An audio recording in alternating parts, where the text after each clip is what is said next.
7371 Meadowdale Drive in Niwot.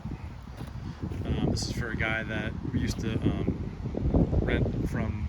We used to be neighbors with him in Louisville. So anyway, weeding this whole big bed, weeding and weed whacking certain areas, and then deadheading, so cutting back the things that have already bloomed. So there's lots of bindweed.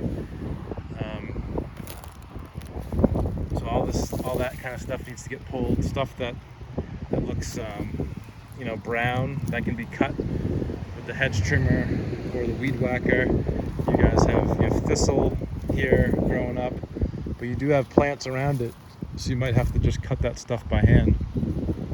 Weeding the path. A lot of the greenery you see on the ground is from the hail last night, but you've got more bindweed down there, thistle here. You can weed whack the outside of the border here. It's like a 1 foot, 18-inch strip. All this grass area can be weed whacked down and raked. Anything that we take out, we'll take away, rake it up, or throw it on a tarp. More bindweed here. Lots of bindweed in here, and I think once you get through the bindweed, you'll be able to see the other stuff.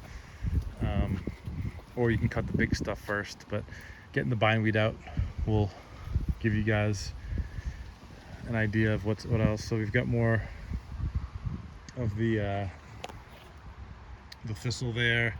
Some of the purple coneflowers have already flowered, so stuff like that. You can probably run the weed whacker through some of that area.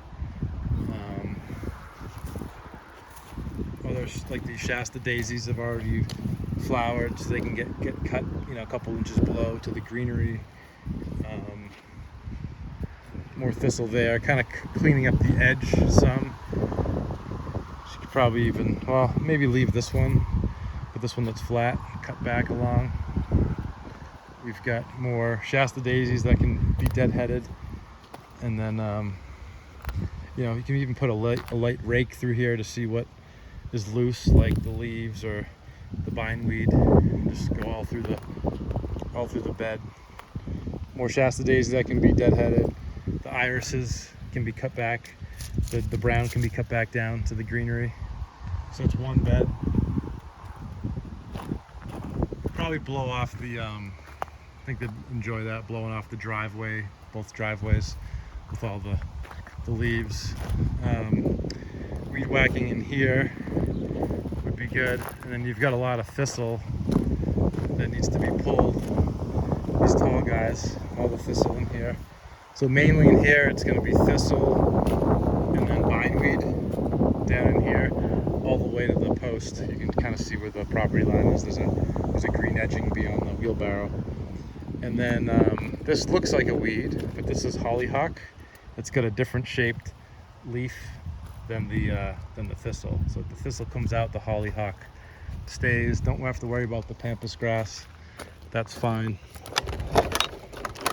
Weed whacking this stone driveway, just getting all the tall stuff cut back. Nothing in here. So all the tall stuff.